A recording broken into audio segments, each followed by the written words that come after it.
La première actualité, c'est les mines de Roubaïa. Vous avez vu qu'à un certain moment, il y a eu une très grande pression sur Roubaïa. Et puis, à un moment, c'est le silence. Non, on a repoussé les rebelles, le Ouazalendo à 34 à 20 kilomètres et tout ça. En fait, je vais vous parler du silence des Américains. Pourquoi les Américains gardent le silence dans beaucoup de choses qui se passent? Ils ne disent rien. Ils pouvaient condamner Félix pour dire que non, bon, il y a cessé le feu, le président Félix Tshisekedi, pourquoi tu as attaqué alors que nous sommes dans le cessez le feu? Pourquoi les Américains ne disent pas? Vous ne pensez pas à ça? Vous ne réfléchissez pas? Il y a un problème au Congo, on est en train de parler de changement de la constitution C4, C64. Pourquoi les Américains ne disent rien? Pourquoi ils se taisent? Vous vous rappelez? Avant le départ de Mobutu, on avait envoyé des Américains avaient envoyé un émissaire pour dire à Mobutu de cesser le pouvoir. Avant le départ de Kabila, on lui avait envoyé un émissaire. Kagame, on lui a déjà envoyé un émissaire pour lui dire que non, c'est fini avec toi. Mais pourquoi chaque fois qu'il s'agit de Félix, ils ne disent rien? Non, ils ne disent rien. Kagame a même constaté, il n'y a pas longtemps, Olivier Ndongo a fait une déclaration. Il a dit quoi? Il dit que nous avons constaté que les sanctions américaines sont ils ont une seule direction. Ils ne touchent pas la RDC, seulement le Rwanda. Pourquoi? Il voulait dire tout simplement pourquoi la RDC est en train de violer les cessez-le-feu. Ils attaquent, mais les Américains ne disent rien, seulement le Rwanda qu'on condamne.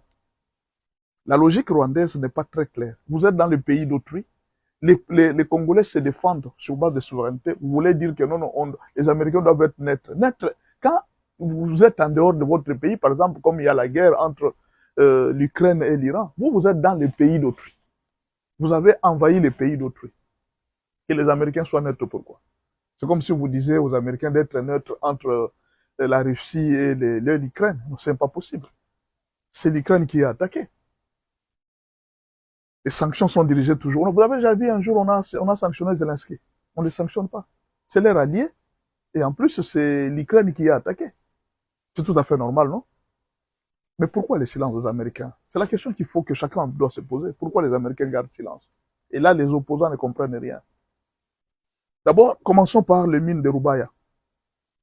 Les Américains ont piégé les Européens. Parce qu'il y a une grande division entre les Américains, les Européens et les Chinois. Les Chinois disent, mais vous les Occidentaux, vous obtenez déjà une partie de minerais. L'Europe est là. L'Europe dit non, nous on n'est pas avec le Rwanda. Nous exploitons les minerais du Rwanda. Vous comprenez? C'est ce que les Européens ont toujours dit. Ils avaient même dit à Kagame de créer un faux site d'extraction des minerais. Kagame a même montré ça dans les documentaires. Un faux site d'extraction des minerais de coltan. Kagame a créé un faux site. Donc, les Européens ont monté toutes les pièces pour tromper au monde qui n'ont jamais pris les minerais de Roubaïa. Et même jusqu'au niveau international, ils ont toujours nié qu'ils avaient pris les... Ils ont nié que Kagame est en RDC pour les minerais. Et alors, qu'est-ce que les Américains ont fait? Avec Blackwater et tout ça, ils ont essayé de foncer vers Roubaïa. En fait, l'objectif, ce n'était pas de prendre... Beaucoup de gens se sont posé la question, pourquoi alors ils n'ont pas bombardé Roubaïa, envoyé les secours? Vous êtes en train de voir autre chose. Il y a autre chose dedans. L'objectif, ce n'était pas de prendre Roubaïa, parce que les Ouazalendo pouvaient prendre Roubaïa, le même jour d'ailleurs. Il suffisait que la RDC envoie le secours. Les Congolais, on le sait, beaucoup de gens ont vu les militaires, comment est-ce qu'ils sont en train d'aller vers Roubaïa, tout ça. Les Occidentaux, les Américains ont dit à Félix de laisser, parce que Blackwater est là. Ils ont dit laissez-le. On les a laissés aller. On a vu comment est-ce qu'on a envoyé les renforts venant de la France, de la Pologne et tout ça. Tous les matériels tels que ça entrait, on les voyait. Et maintenant, là, ce sont des images. On a capté les images, on a capté les images, on a capté les images, on a capté les images. C'est pour montrer à Kagame. Peut-être qu'on lui a même déjà montré. On lui a dit, bon, voilà, tu as dit que tu n'as jamais été en RDC pour les minéraux. Voilà les photos. Voilà les photos, voilà les photos. Et subitement, vous avez vu les discours de Kagame changer. Oh oui, c'est vrai, je suis en RDC pour les minéraux, mais il faudra quand même que, quand ces minéraux, quand Félix, j'accepte même que tous les minéraux là, je vais laisser. Vous voyez, pourquoi Kagame a changé de discours? C'est parce qu'il y a des choses que nous et vous, nous ne voyons pas. Il y a des choses. C'est l'objectif, ce n'était pas de bombarder Roubaïa. Ils ont des bombes.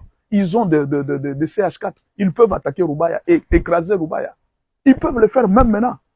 Mais l'objectif, c'était d'avoir une preuve suffisante pour acculer encore davantage Kagame. Et Kagame a finalement avoué, il a dit oui, je sais que je suis en RDC pour les minéraux, mais il faudra quand même que le Congo pense au Rwanda, quand ils vont commencer à exploiter les minéraux, qu'ils nous donnent ne fût-ce qu'un pourcentage, ou bien qu'il y ait un partage. Soit ils ont 50% des intérêts, nous aussi nous avons 50% des intérêts. Pourquoi le langage change subitement?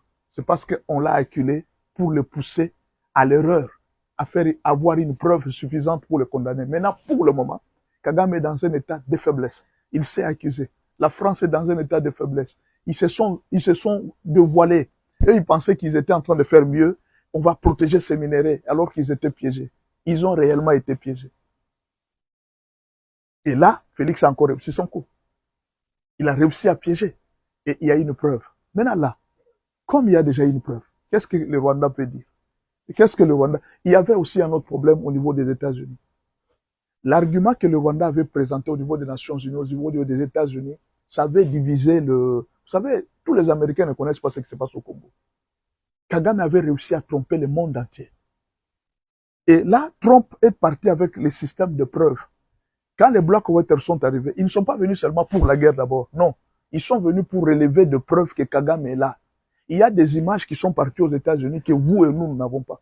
Des soldats rwandais qu'on a capturés. On envoie directement à Trump pour montrer des preuves. Parce que Trump ne voulait pas agir, arrêter Kagame, et tout ça sans preuve. Les États-Unis sont des gens qui font des enquêtes. Il fallait qu'on réunisse assez de preuves pour montrer que réellement Kagame a violé la souveraineté de la RDC. Réellement Kagame est en train d'exploiter les minéraux de Roubaïa. Et quand on a vu des soldats, comment est-ce que Kagame a envoyé même sa brigade spéciale? Il a envoyé ça. On a compris, il a dit voilà, vous étiez en train de nier, tout le monde entier a nié. Voilà, il est là. On l'a attrapé. Et finalement, il a été pris. Et quand on a dit à Kagame, il dit voilà, toutes les images de Roubaïa ont été envoyées aux États-Unis. Qu'est-ce qu'il a dit? Il a été obligé de changer de langage. Oh oui, je sais que je suis en RDC, je sais que c'est pour les minéraux de Roubaïa. Il ne réclame plus le FDLR. Il ne réclame plus. Pourquoi subitement il a changé de langage? C'est parce que les images qu'on cherchait sont déjà parties. Et maintenant, là, Kagame est dans un état de faiblesse. Il est obligé de négocier. Parce qu'après tout, il a tout perdu. Même quand on est en train de chercher là la rencontre avec Félix Tshisekedi, c'est parce qu'on l'a attrapé. La France est déjà dedans. On l'a attrapé. Et aujourd'hui, il y a un dossier qui va sortir en France bientôt. Un très grand dossier qui va sortir. Vous allez suivre ça. On va accuser l'État français d'avoir collaboré officiellement avec les M23 et d'avoir des agences de vente de coltan en France, alors que la France sait que ce coltan est en train de tuer des gens en Afrique. C'est un problème très sérieux qui se passe maintenant. La politique est en train de basculer, la géopolitique est en train de... Alors, pour le moment, ce que je veux vous dire, c'est quoi? Les Américains ont pris, voici les décisions que les Américains ont prises. Félix Tshisekedi continue son mandat. Jusqu'à, je ne sais pas comment est-ce qu'ils vont faire la Constitution. S'il va faire de 7 ans, ils vont lui accorder 2 mandats. Parce que Félix ne fera pas de 3e mandat. Il va commencer un premier mandat. Ce mandat ici, la fin de la 3e République, la 3e République, c'est pour bientôt.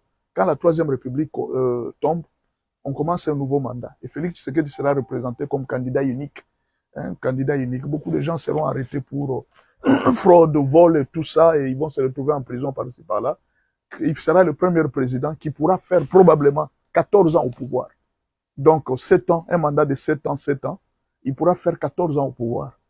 C'est ça, c'est le plan que les Américains ont. Vous allez me dire, mais pasteur, pourquoi tu dis ça? Justement parce que depuis que Félix a commencé le changement de la Constitution, les Américains n'ont rien dit. Vous ne suivez pas ça? La géopolitique internationale est comme ça. Quand vous voyez les Américains garder silence sur un dossier, même si vous les cessez le feu, ils ne disent rien. C'est-à-dire eux-mêmes sont derrière. C'était ça aussi avec Kagame. Ils ne disaient rien contre Kagame. C'est parce qu'ils étaient derrière. Merci beaucoup. Que Dieu vous bénisse.